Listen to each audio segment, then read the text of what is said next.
गरीब ससुराल में अमीर भाई लाया साल भर का राशन। घर में खाने के लिए और कुछ भी नहीं बचा, बस यही रोटी और अचार है। समझ नहीं आता कि कल से क्या होगा। गरीबी ने तो जैसे हमारी कमर ही तोड़ दी है। जो ईश्वर की मर्जी बहू, जब तक सांस है तब तक संघर्ष तो करना ही पड़ेगा। सीमा अपने ससुराल वालों के साथ उदास होकर रोटी अचार खा रही थी। तभी एक बड़ी सी ट्रक उनके घर के सामने आकर रुकती है। इंजन की गड़गड़ाहट से पूरा परिवार चौंक जाता है। रघुवीर हैरानी से बाहर की तरफ देखते हैं। हमारे इस गरीब घर के बाहर इतना बड़ा ट्रक क्या कर रहा है? पता नहीं कौन आ गया। सीमा, तू जरा बाहर जाकर देख तो क्या बात है। सीमा अपना पल्लू सिर पर ठीक करती है और उठकर दरवाजे की ओर बढ़ती है। वो अपने घर का पुराना दरवाजा खोलती है। बाहर का नज़ारा देखकर वो हैरान रह जाती है। मजदूर साल भर का ढेर सारा राशन निकाल कर सीमा के छोटे से आंगन में रख रहे थे। अरे भाई, तुम लोग ये क्या कर रहे हो? ये इतना सारा राशन हमारे घर में क्यों रख रहे हो? सीमा की आवाज सुनकर ट्रक के पास खड़ा लड़का मुड़ता है। उसे देखकर सीमा की आंखों में आंसू आ जाते हैं। अरे तुम यहाँ कैसे? एक गरीब घर में जहां खाने के लाले पड़े थे, वहीं ये लड़का साल भर का राशन लेकर क्यों आया था? आखिर ये लड़का कौन था और इसे देखकर सीमा की आंखों में आंसू क्यों आ गए थे? जानने के लिए चलिए कहानी में पीछे चलते हैं। भाई, बहुत लेट हो गया है। रात के 2 बज रहे हैं।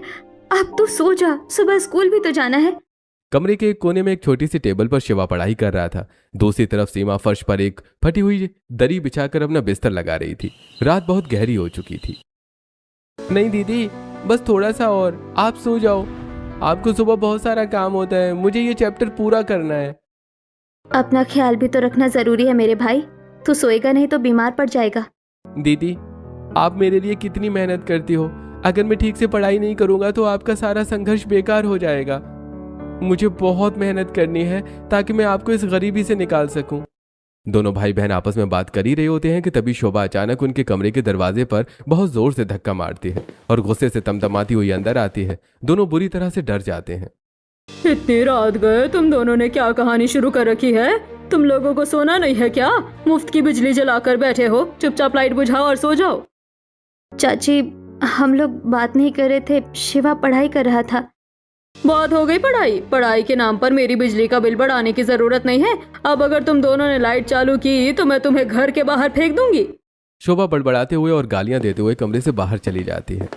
दीदी, चाची हमारे साथ कितना बुरा बर्ताव करती हैं। वो अपने बेटे को तो सब कुछ देती हैं, लेकिन हमारे साथ हमेशा जानवरों जैसा सलूक करती हैं। भाई देख, हमारे माता पिता हमें जल्दी छोड़कर चले गए। अब चाचा चाची का घर ही हमारा परिवार है। ज्यादा मत सोच। अगर तू और पढ़ेगा तो चाची फिर से डांटेंगी। चुपचाप सो जा। नहीं दीदी, आप सो जाओ, मैं मोमबत्ती जलाकर पढ़ूंगा। शिवा की बात सुनकर सीमा अंधेरे में सो जाती है और शिवा मोमबत्ती की रोशनी में देर रात तक पढ़ाई करती। अगली सुबह शिवा अपनी पुरानी और घिसी हुई स्कूल ड्रेस पहनकर तैयार होता है। शोभा उसके घर वाले डाइनिंग टेबल पर खाना खा रहे थे। शोभा ने सीमा और शिवा के लिए एक अलग छोटी सी टेबल पर खाना परोसा था। शिवा को बहुत तेज भूख लगी थी। दीदी, मुझे बहुत तेज भूख लगी है, क्या मुझे एक और रोटी मिल सकती है? सीमा जानती थी कि अगर वो चाची से रोटी मांगेगी तो बहुत बड़ा तमाशा होगा, इसलिए वो बिना कुछ सोचे अपनी थाली की एक रोटी उठाकर शिवा की थाली में रख देती है। ले, ये मेरी रोटी खा ले। मुझे वैसे भी ज्यादा भूख नहीं है। मैंने सुबह ही उठकर खजूर खा लिए थे। मेरा पेट भरा हुआ है। दीदी, मुझे पता है आप झूठ बोल रही हो। आप हमेशा मेरा पेट भरने के लिए खुद भूखी रह जाती हो। नहीं भाई, सच कह रही हूँ। और तुझे तो पढ़ाई में बहुत दिमाग लगाना पड़ता है। तुझे ज्यादा खाने की जरूरत है, तू जल्दी से खा ले। शिवा अपनी दीदी की दी हुई रोटी खाने लगता है। तभी चाची शोभा वहां आ जाती है और शिवा को घूरने लगती है। बहुत हो गया तेरा ये स्कूल का चक्कर। इसे छोड़ और जाकर खेत में मजदूरी कर। कम से कम 2 पैसे कमा कर लाएगा तो हमारे सिर से बोझ कम होगा। चाची जी, आप मुझे ही हमेशा मजदूरी करने की क्यों बोलती हैं? आप अपने खुद के बेटे को क्यों नहीं बोलती? वो भी तो मेरी ही उम्र का है। आप उसे तो काम पर नहीं भेजती।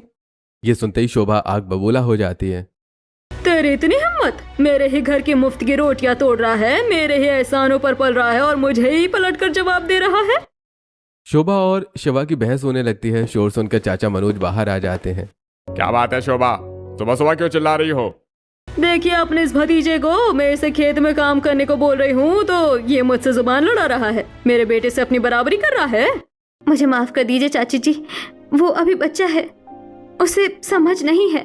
मैं उसे समझा दूंगी, आप चिंता मत कीजिए। मैं जाऊंगी खेत में मजदूरी करने। मेरे भाई को स्कूल जाने दीजिए। ठीक है, ज्यादा रोने धोने की जरूरत नहीं है। तू स्कूल जा, और सीमा तू जाकर खेत का काम संभाल।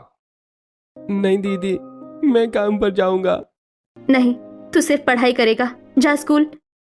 सीमा शिवा को स्कूल भेज देती है और खुद चिलचिलाती धूप में खेत में काम करने लगती है। सीमा खेत में फसल बो रही थी। उसके चेहरे से पसीना बह रहा था, कपड़े मिट्टी से सने हुए थे। लगातार काम करने और सुबह से ठीक से खाना न खाने के कारण उसकी हालत खराब हो रही थी। अभी तो मैंने काम शुरू किया है, लेकिन अभी से इतनी थकान हो रही है। सीमा खुद से बड़बड़ा रही थी कि तभी अचानक सीमा को चक्कर आने लगता है। वो जैसे तैसे खेत के किनारे एक पेड़ की छांव के पास जाती है और हाँफते हुए बोतल से पानी पीती है। वो अपने भाई के भविष्य के बारे में सोचती है और फिर से काम में लग जाती है। खेत में काम करने के बाद सीमा गांव की एक और अमीर मालकिन के घर पहुंचती है। वो बहुत ज्यादा थकी हुई थी। आज सारे बर्तन चमकने चाहिए और पूरे घर में अच्छे से झाड़ू पोछा लगा देना। जी मालकिन। सीमा पसीने से लथपथ होकर झाड़ू पोछा करती है और ढेर सारे झूठे बर्तनों को मांजती है। काम खत्म होने के बाद माया उसे मजदूरी के कुछ पैसे देती है। शाम को जब सीमा अपनी चाची के घर लौटती है तो उसका चेहरा पूरी तरह से मुरझाया हुआ है। उसके हाव भाव से उसकी थकान और उदासी साफ झलक रही थी। वहीं उसकी चाची के घर पर शिवा स्कूल से घर आ गया था। वो शोभा के सामने खड़ा था। शोभा हॉल में टीवी देख रही थी। शिवा बड़ी झिझक के साथ शोभा को अपनी बात कहता है। चाची जी, मेरे 12वीं की परीक्षा आने वाली है। स्कूल में टीचर ने एक गाइड बुक खरीदने को कहा है। मैं कोई ट्यूशन भी नहीं पढ़ता, मुझे उस गाइड को खरीदने के लिए बस 300 रुपए दे दीजिए। 300 रुपए? मेरे पास कोई पैसे का पेड़ नहीं लगा है। तुझे पढ़ाई करनी है तो बिना गाइड के कर, वरना मत कर। मेरे पास किताब के लिए एक फूटी कौड़ी नहीं है, जा यहाँ से। शिवा का चेहरा उतर जाता है। वो निराश होकर बाहर आंगन में आकर बैठ जाता है। तभी सीमा काम से लौटती है। वो शिवा को उदास देखकर उसके पास आती है। क्या हुआ शिवा, तू इतना उदास क्यों है? शिवा रोते हुए अपनी दीदी को सारी बात बताता है कि कैसे चाची ने उसे 300 रुपए देने से मना कर दिया और भगा दिया। शोभा अंदर से ये सुन लेती है और बाहर आकर ताना मारती है। इतना ही शौक है ना पढ़ने का तो जा जाकर कहीं मजदूरी कर, मुफ्त में किताबें नहीं आती। सीमा बिना कुछ कहे अपनी कमर में बंधे पल्लू की गांठ खोलती है और वो वही पैसे निकालती है जो उसने आज खून पसीना एक करके कमाए थे। वो पूरे 300 रुपए शिवा के हाथ में रख देती है। ये ले शिवा, जाकर अपनी वो गाइड बुक ले आ और मन लगाकर पढ़ाई कर। चाची की बातों पर ध्यान मत दे। शिवा पैसे देखकर रो पड़ता है। दीदी, कि तुम्हारी मेहनत के पैसे हैं। तेरी पढ़ाई से बढ़कर मेरे लिए कुछ नहीं है, जा। शिवा पैसे लेकर गाइड बुक खरीदने के लिए चला जाता है। अगले दिन शिवा अपनी नई गाइड बुक लेकर खेत के पास ही एक पेड़ के नीचे बैठकर पूरी लगन से पढ़ाई कर रहा था। कुछ दूरी पर सीमा तेज धूप में खेतों में काम कर रही थी। तभी रास्ते से गांव की कुछ औरतें गुजरती हैं और उन्हें देखकर रुक जाती हैं। देख लो इस लड़की को, कितनी मेहनती है बेचारी। खुद धूप में चल रही है और अपने भाई को पढ़ा रही है। मेहनती नहीं, ये तो एक नंबर की बेवकूफ है। अपने इस भाई के पीछे अपनी पूरी जिंदगी बर्बाद कर रही है। सुना है 23 साल की हो गई है, लेकिन इसकी शादी नहीं हुई और कल को यही भाई बड़ा होकर इसे भूल जाएगा, तब ये क्या करेगी? सही कह रही है, मुझे भी लगता है इसे शादी कर लेनी चाहिए। भाई भाई करने से घर नहीं बसता। दोनों औरतें ये सब कहकर वहां से चली जाती हैं, लेकिन पेड़ के नीचे बैठा शिवा उनकी सारी बातें सुन लेता है। समाज के ये ताने उसके दिल को चीर देते हैं। उसकी आंखों से आंसू बहने लगते हैं। वो किताब छोड़कर दौड़ता हुआ खेत में सीमा के पास जाता है। दीदी, दीदी, मुझे और पढ़ाई नहीं करनी। क्या हुआ शिवा, तू रो क्यों रहा है? दीदी, सब मेरी वजह से हो रहा है। लोग आपको कितने ताने मारते हैं। मेरी वजह से आप शादी नहीं कर रही हो। दीदी, आप शादी कर लो, मैं पढ़ाई छोड़ दूंगा और आपके साथ मजदूरी करूंगा। मैं आपके लिए बोझ बन गया हूँ। पागल हो गया है तू? लोगों का काम है कहना, तू मेरे लिए बोझ नहीं है, मेरी जिंदगी है। अगर हमारे माता पिता जिंदा होते तो वो भी यही चाहते कि तू पढ़ लिख कर एक बड़ा आदमी बने। मैं सिर्फ तुझे कामयाब देखना चाहती हूँ। मेरी शादी की चिंता तू मत कर, बस तू मुझे निराश मत करना। मैं आपको प्रॉमिस करता हूँ दीदी, मैं आपको कभी निराश नहीं करूंगा। इतना कहकर शिवा दिन रात पढ़ाई करने लगता है और बहुत ही मेहनत से 12वीं की परीक्षा देता है। देखते देखते कुछ वक्त गुजर जाता है और फिर उसका 12वीं का रिजल्ट आ जाता है। शिवा गांव की पगडंडियों पर पागलों की तरह दौड़ते हुए शोभा के घर के आंगन में पहुंचता है, जहां सीमा, शोभा और मनोज खड़े थे। दीदी, दीदी, मैंने 12वीं पास कर ली। मैंने पूरे जिले में टॉप किया है दीदी। शिवा की बात सुनकर सीमा खुशी से अपने भाई को गले लगा लेती है। शोभा और मनोज हैरान रह जाते हैं। तभी उनके घर के दरवाजे पर शिवा के स्कूल के टीचर आदित्य अंदर आते हैं। नमस्ते सीमा जी, आज तो आपके लिए बहुत बड़ी खुशखबरी है। आपके भाई शिवा ने कमाल कर दिया है। नमस्ते सर जी, क्या सच में मेरे भाई ने पूरे जिले में टॉप किया है? हाँ सीमा जी, आपके भाई ने पूरे जिले में टॉप किया है। उसने 99.7% स्कोर किए हैं। उसकी मेहनत रंग लाई और इसी वजह से हमारे स्कूल की तरफ से उसे स्पॉन्सरशिप दी जा रही है। स्पॉन्सरशिप? इसका क्या मतलब होता है सर जी? इसका मतलब है कि अब शिवा की आगे की पढ़ाई का सारा खर्चा हमारा स्कूल और सरकार उठाएगी। आपको अब उसकी फीस की चिंता करने की कोई जरूरत नहीं है, लेकिन एक शर्त है। कैसी शर्त सर? शिवा को आगे की अच्छी पढ़ाई करने के लिए यहाँ से दूर शहर के हॉस्टल में रहना पड़ेगा।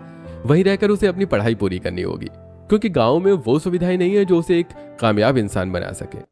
सीमा कुछ पल के लिए शांत हो जाती है। अपने छोटे भाई को खुद से दूर भेजने का ख्याल उसे डराता है, लेकिन फिर वो अपने दिल को मजबूत करती है। ठीक है सर, आप मेरे भाई को ले जाइए। मैं बस यही चाहती हूँ कि मेरा भाई पढ़ लिख कर एक कामयाब इंसान बने। मैं उसके रास्ते में नहीं आऊंगी। चल, तेरे कपड़े पैक कर देती हूँ। सीमा जाकर शिवा के कुछ कपड़े पैक करके उसे बैग दे देती है। दीदी, मैं शहर जा रहा हूँ, लेकिन मैं आपसे वादा करता हूँ कि एक दिन मैं बहुत कामयाब इंसान बनकर ही लौटूंगा। मैं आपके सारे दुख दूर कर दूंगा दीदी, आप मुझ पर भरोसा रखना। मुझे तुम पर पूरा भरोसा है मेरे भाई। तू जा और खूब मन लगा कर पढ़ना। वहाँ जाकर अपनी पढ़ाई पर ध्यान देना, मेरी चिंता मत करना। शिवा आदित्य की गाड़ी में बैठता है। गाड़ी धीरे धीरे धूल उड़ाती हुई दूर जाने लगती है।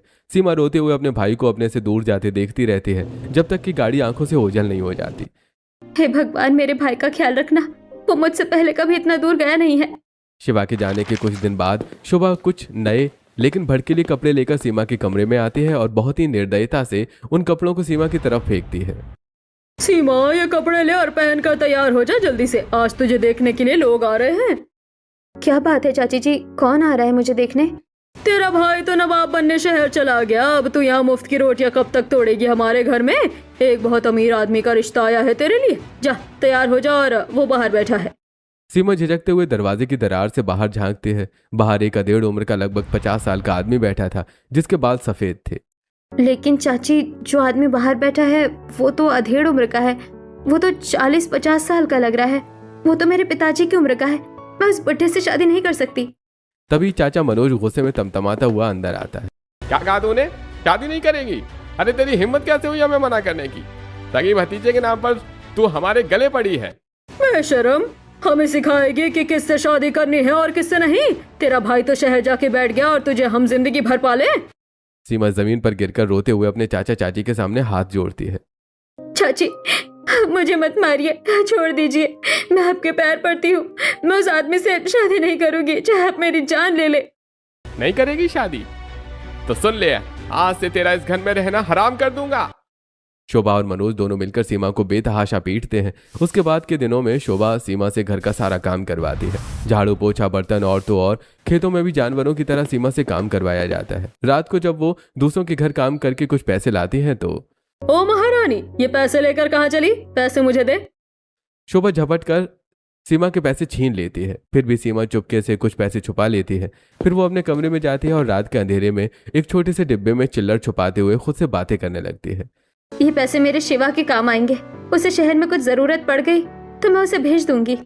कुछ दिनों तक मनोज और शोभा सीमा पर बहुत अत्याचार करते हैं। फिर एक दिन दोनों मिलकर सीमा के खिलाफ हॉल में बैठकर साजिश रचते हैं। सुनो, इस लड़की से हमारी जान ऐसे नहीं छूटेगी। यह उस बुढ़े से तो शादी कर नहीं रही। इसका रिश्ता मैंने एक गरीब घर के लड़के से तय कर दिया है। हमें तो बस इसे घर से धक्के मारकर निकालना है। बहुत अच्छा किया जी, किसी भी भिखमंगे के गले मर दो इसे। मुझे तो बस इससे छुटकारा चाहिए। मुझे इसका चेहरा देखने से ही नफरत है। मनोज और शोभा सीमा की शादी अर्जुन नाम के एक बेहद गरीब लड़के से जबरदस्ती करवा देते हैं। विदाई का समय है। सीमा लाल जोड़े में सजी फूट फूट कर रो रही थी, लेकिन शोभा और मनोज के चेहरे पर जरा भी दुख नहीं था, बल्कि वो खुश थे। मेरे इस दुनिया में सिर्फ 2 ही लोग थे, एक मेरा भाई और एक मेरे भगवान। आज मैं एक अनजाने सफर पर जा रही हूँ। सीमा अपने ससुराल पहुंचती है। सीमा के ससुराल वाले मिट्टी के कच्चे घर में रहते थे, जिसकी छत जगह जगह से टूटी हुई थी। घर में एक टूटी हुई चारपाई थी जिस पर रमा और रघुवीर बैठे थे। सीमा अपने पति अर्जुन के साथ दरवाजे पर खड़ी थी। आ गई बहू, आओ अंदर आ जाओ बेटी। सीमा घर के अंदर प्रवेश करती है। घर के हालात देखकर उसका मन बैठ जाता है। रमा, बड़ी भूख लगी है। सुबह से कुछ खाया नहीं है। कुछ खाने का बना देती तो अच्छा होता। क्या बताऊं जी, मेरी भी तबीयत कुछ ठीक नहीं लग रही है। शादी के भाग दौड़ में काफी थकान हो गई है। सीमा बहू, तो एक काम कर, कपड़े बदल कर तू कुछ खाने को बना दे और अपनी पहली रसोई कर ले। घर में तो कुछ भी नहीं है, सारे डिब्बे खाली पड़े हैं, राशन भी नहीं है। पहली रसोई में मीठा क्या बनाऊं? सीमा उदास होकर राशन के खाली डिब्बे देखती है। काफ़ी खोजने के बाद उसे एक छोटी सी पन्नी में थोड़ी सी सूजी और ज़रा सी चीनी मिलती है। वो उसी से एक बहुत ही सादा सा हलवा बनाती है और सबको कटोरियों में परोसती है। रघुवीर कांपते हाथों से हलवा खाते हैं। बहू के हाथ में तो जादू है। बहुत सालों बाद इतना स्वादिष्ट हलवा खाया है। जुग जुग जियो मेरी बच्ची। सच कह रहे हैं जी, हमारी बहू के हाथ में तो खाना बनाने का हुनर है। हलवा बहुत अच्छा बना है। सभी सीमा के बने हलवे की तारीफ करते हैं। रात का समय था, खाने का वक्त हो गया था। सीमा अपनी सास रमा के पास जाती है। वो बहुत ही धीमी आवाज में रमा से पूछती है, माँ जी, रात के खाने में क्या बनाऊं? बेटा, घर में कोई खास राशन तो है नहीं। रसोई में जाकर देख लो, जो भी थोड़ा बहुत बचा हुआ है वही बना लो, वरना अर्जुन को बोलो वो बनिए की दुकान से थोड़ा सा राशन लेकर आ जाएगा। रमा की बात सुनकर सीमा अर्जुन के पास जाती है। अर्जुन जी, घर में राशन खत्म हो गया है, रात का खाना बनाना है, आप थोड़ा राशन ले आइए। ठीक है, मैं अभी जाकर राशन लेकर आता हूँ। अर्जुन के पास थोड़े बहुत पैसे थे तो वो बनिए की दुकान पर जाता है और थोड़ा सा आटा और दाल खरीद कर ले आता है। सीमा, मेरे पास जो पैसे बचे थे मैं उसे ये ले आया, अब इसी से कुछ बना लो। अपने पति की हालत देखकर सीमा की आंखों में आंसू आ जाते हैं। वो रसोई में जाती है और थोड़े से आटे से रोटी और पतली सी दाल बनाती है। खाना बनाने के बाद वो सभी को दाल रोटी परोसती है। सब बिना कोई शिकायत के चुपचाप दाल रोटी खा लेते हैं और सो जाते हैं। अगली सुबह रमा के पड़ोसी के घर शिवा का फोन आता है। अरे रमा बहन, तुम्हारी बहू को उसके भाई ने कॉल किया है, जरा उसे बुलाओ, बोले बात कर ले। रमा सीमा को शिवा के फोन कॉल के बारे में बताती है। सीमा दौड़कर फोन उठाने जाती है। दूसरी तरफ शहर के हॉस्टल में शिवा हॉस्टल के फोन से अपनी बहन से बात करता है। दीदी, कैसी हो आप? सब ठीक है ना? शादी के बाद कैसा लग रहा है? शिवा का ये सवाल सुनकर सीमा खुद को रोक नहीं पाती है। उसकी आंखों से आंसू बहने लगते हैं। वो अपने आंसू को रोकते हुए अपनी आवाज में झूठी खुशी लाकर बात करती है। हाँ मेरे भाई, मैं बिल्कुल ठीक हूँ। तू कैसा है? तुझे पता है जीजा जी बहुत अच्छे हैं, मुझे बहुत खुश रखते हैं। ये तो बहुत खुशी की बात है दीदी। और बताइए, आज खाने में क्या खाया आपने? आज तो तुम्हारे जीजा जी बाजार से बहुत सारा पनीर लाए थे।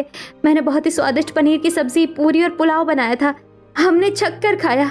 मेरी छोड़, तेरी पढ़ाई कैसी चल रही है मेरे लाल? मैं बहुत मन लगाकर पढ़ रहा हूँ दीदी। मैं दिन रात एक कर दूंगा, बस आप अपना ख्याल रखना।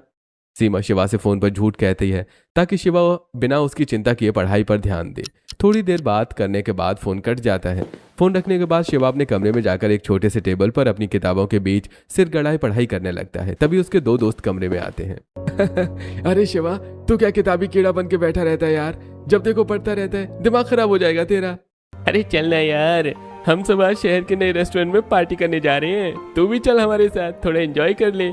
नहीं भाई, तुम लोग जाओ और मजे करो, मुझे पढ़ाई करनी है। मेरे असाइनमेंट बाकी हैं और कल मेरा टेस्ट भी है। शिवा की बात सुनकर देव और शीनू मुंह बनाते हुए चले जाते हैं। उनके जाने के बाद शिवा अपनी किताब पर ध्यान देता है और मनी मन सोचता है, अगर मैं इनके साथ गया तो मुझे भी पैसे खर्च करने पड़ेंगे। मेरे पास पैसे नहीं और दीदी ने मुझे यहाँ पढ़ने भेजा है, अय्याशी करने नहीं। मेरी दीदी ने मेरे लिए कितना कुछ सहा है। मुझे हर कीमत पर कामयाब होना है। मैं उनका सपना टूटने नहीं दूंगा। ऐसे दिन गुजरते हैं। एक तरफ शहर के हॉस्टल में शिवा पूरे लगन से पढ़ाई में खुद को झोंक देता है, तो वहीं सीमा के ससुराल में हालात बदतर हो रहे थे। एक सुबह अर्जुन काम पर निकल रहा था। सीमा, कुछ खाने को है क्या? दे दो ना, बड़ी भूख लगी है, काम पर जाना है। अर्जुन की बात सुनकर सीमा का चेहरा मुरझा जाता है, क्योंकि रसोई में राशन के नाम पर कुछ भी नहीं था। अर्जुन जी, घर में राशन का एक दाना नहीं है। मैं चाहकर भी आपको खाने के लिए कुछ भी बनाकर नहीं दे पाऊंगी। तुम चिंता मत करो सीमा, मैं काम ढूंढने के लिए जा रहा हूँ। कोई ना कोई मजदूरी का काम मिल जाएगा। मजदूरी करके जो दिहाड़ी मिलेगी मैं उससे राशन ले आऊंगा। अर्जुन शहर में दिहाड़ी का काम ढूंढने जाता है। अर्जुन बहुत थका हारा उदास होकर घर लौटता है। रात काफी हो गई थी। रामा और रघुवीर भूखे पेट सो गए थे। सीमा एक टूटे हुए स्टील के गिलास में अर्जुन को पानी देती है। क्या हुआ जी, आप इतने उदास क्यों हैं? चेहरा उतरा हुआ क्यों है? आप राशन लेकर आए? मुझे बहुत बुरा लग रहा है सीमा, मुझे खुद से घिन आ रही है। मैं जानता हूँ शादी से पहले तुम्हारे चाचा चाची ने तुम पर बहुत अत्याचार किए। मैंने सोचा था कि शादी के बाद मैं तुम्हें हर वो खुशी दूंगा जिससे तुम अब पुरानी बातें भूल जाओ, लेकिन देखो मैं तुम्हें 2 वक्त की रोटी तक नहीं दे पा रहा हूँ। आज मैं पूरे दिन चिलचिलाती धूप में खड़ा रहा, पर मुझे दिहाड़ी का कोई काम नहीं मिला। आप ऐसे क्यों सोचते हैं जी? मेरे चाचा चाची के घर में तो मुझे सिर्फ गालियां और मार पड़ती थी। वहाँ मुझे इंसान नहीं जानवर समझा जाता था। कम से कम यहाँ मुझे अपनापन और प्यार तो मिलता है। माँ जी, बाबू जी, आप सब मेरा इतना सम्मान करते हैं, मेरी चिंता करते हैं। मेरे लिए यही सबसे बड़ी खुशी है। गरीबी है तो क्या हुआ, हम दोनों मिलकर मेहनत करेंगे, एक ना एक दिन सब ठीक होगा। अर्जुन इमोशनल हो जाता है और इमोशनल होकर सीमा की तरफ देखता है। उसे अपनी पत्नी पर बहुत गर्व महसूस होता है। उस रात घर में चूल्हा नहीं जलता, दोनों बिना कुछ खाए बस एक दूसरे का हाथ थामे खाली पेट बिस्तर पर लेट जाते हैं। सीमा, तुम कितनी अच्छी हो। मेरा बस चले तो मैं तुम्हारे लिए साल भर का राशन लाकर घर में रख दूं, पर क्या करूं, मेरी जेब खाली है। इस तरह बातें करते हुए दोनों सो जाते हैं। ऐसे गुजरते दिन पर दिन सीमा के ससुराल वालों के हालात और खराब हो जाते हैं। घर में अनाज का एक भी दाना नहीं था। कई दिनों से उनके घर में ठीक से चूल्हा नहीं जल रहा था। वो लोग रूखा सूखा खाकर गुजारा कर रहे थे और एक दोपहर रमा। बहू, आज भी घर में कुछ नहीं है क्या? नहीं माँ जी, आज मुझे भी खेत में काम नहीं मिला। ठेकेदार ने कहा कल आना। बेटा, तूने इस घर में आकर सिर्फ दुख ही झेले हैं। हमारी किस्मत ही फूटी है जो हम तुझे कोई सुख नहीं दे पाए। आप लोग हिम्मत मत हारिए बाबूजी, मैं कल सुबह जल्दी उठकर कोई काम ढूंढूंगी। भगवान कोई ना कोई रास्ता जरूर निकालेंगे। हमारे घर में भी राशन आएगा और हम लोग पेट भर कर खाना खाएंगे। सीमा की बात सुनकर रघुवीर और रमा थोड़े शांत होते हैं। शाम को अर्जुन खेत में काम करके थोड़े से पैसे से राशन लेकर के आ जाता है, जिससे उनके घर में चूल्हा जलता है। अगले दिन सीमा काम करने के लिए खेत में जाती है। ठेकेदार जी, मुझे काम की बहुत जरूरत है। क्या मुझे आपके यहाँ कोई काम मिल सकता है? देखो भाई, हमारे यहाँ जो काम है वो खेत में है। अगर तुम खेत में काम कर सकती हो तो जाओ कर लो काम। सीमा कड़ी धूप में खेत में काम करने लगती है और वहीं उसके पति कंस्ट्रक्शन साइट पर मजदूरी का काम करते हैं। सीमा मेहनत करके जैसे तैसे अपने घर को चला रही थी, जबकि शहर में शिवा ने अपनी दिन रात की मेहनत से पढ़ाई पूरी कर ली। उसे एक मल्टीनेशनल कंपनी में नौकरी मिल गई, जहां उसकी सैलरी लाखों में थी। उसने शहर में एक बड़ा सा घर भी ले लिया था। एक दिन शिवा अपने ऑफिस से लंच करने के लिए बाहर निकलता है, तभी रास्ते में उसे अपने गाँव के भोला काका दिखाई देते हैं। अरे नमस्ते चाचा जी, आप कैसे हैं? अरे बेटा, तू कौन है? मैं तो तुझे पहचान नहीं पा रहा। अरे चाचा, मैं शिवा हूँ, गांव से, सीमा दीदी का भाई। अच्छा, तू शिवा है? बेटा, मुझे तो पता ही नहीं था। पर बेटा, तेरी बहन की हालत तो बहुत खराब है। क्या? दीदी की हालत खराब है? लेकिन दीदी ने तो मुझे बताया था कि उनकी शादी बहुत अच्छे घर में हुई है। अरे नहीं बेटा, तेरी चाचा चाची ने उसकी शादी किसी बड़े घर में नहीं बल्कि एक बहुत गरीब लड़के से करवा दी थी। बेचारे के घर में खाने की किल्लत है, कभी चूल्हा जलता है कभी नहीं जलता है। तेरी दीदी शादी के बाद भी दूसरों के खेतों में काम करती है। क्या आप सच कह रहे हैं चाचा जी? हाँ बेटा, मैं भला तुझसे झूठ क्यों बोलूंगा? तुझे यकीन नहीं है तो तू खुद जाकर अपनी बहन को देख ले। भोला की बात सुनकर शिवा तुरंत अपनी कार में बैठता है और गांव की तरफ निकल पड़ता है। वो सीधे खेतों के पास पहुंचता है जहां सीमा काम कर रही थी। वो अपनी कार से दूर खड़ा होकर देखता है। दीदी, ये आपने क्या किया? मुझे इतना बड़ा झूठ बोला। सीमा चिलचिलाती धूप में काम करने के बाद पेड़ के नीचे बैठी थी। उसके हाथ में एक रूखी सूखी रोटी थी जो वो खा रही थी। शिवा तुरंत अपनी बहन के पास नहीं जाता। वो अपने आंसू पोंछता है, अपनी कार घुमाता है और सीधे शहर की एक बड़ी राशन की दुकान पर पहुंचता है। चाचा, मुझे राशन चाहिए। जितना सामान आपके यहाँ है मुझे पूरे साल भर का राशन चाहिए। एक ट्रक में भरवा दो। अरे भाई, साल भर का राशन? साहब, इतना सारा सामान पैक करने और ट्रक में लादने में कम से कम 1-2 घंटे तो लग जाएंगे। हाँ ठीक है, आप जल्दी से सब तैयार कीजिए। पैसे की कोई चिंता मत करो, मैं अभी सारे पैसे देता हूँ आपको। राजेश एक ट्रक में राशन रखवाने लगता है। सीमा खेत से काम करके अपने घर लौट आती है। घर में खाने को कुछ नहीं था। घर में खाने के लिए और कुछ भी नहीं बचा है, बस यही रोटी और अचार है। समझ नहीं आता कि कल से क्या होगा। गरीबी ने तो जैसे हमारी कमर ही तोड़ दी है। जो ईश्वर की मर्जी बहू, जब तक सांस है तब तक संघर्ष तो करना ही पड़ेगा। सीमा और उसके घर के लोग बस अचार और रोटी खा रहे थे, तभी उनके छोटे से आंगन के बाहर एक बड़ा सा ट्रक आकर रुकता है। अरे, हमारे इस गरीब घर के बाहर इतना बड़ा ट्रक क्या कर रहा है? पता नहीं कौन आ गया। सीमा, तू जरा बाहर जाकर देख तो क्या बात है। सीमा अपना पल्लू सिर पर ठीक करती है और घर के बाहर आती है। मजदूर ट्रक से साल भर का राशन, दाल, चावल, आटा, चीनी और बहुत सारा सामान उतारने लगते हैं। शिवा ट्रक की तरफ मुंह करके खड़ा था। अरे भाई, तुम लोग ये क्या कर रहे हो? ये इतना सारा राशन हमारे घर में क्यों रख रहे हो? सीमा की आवाज सुनकर ट्रक के पास खड़ा लड़का मुड़ता है। तुम यहाँ कैसे?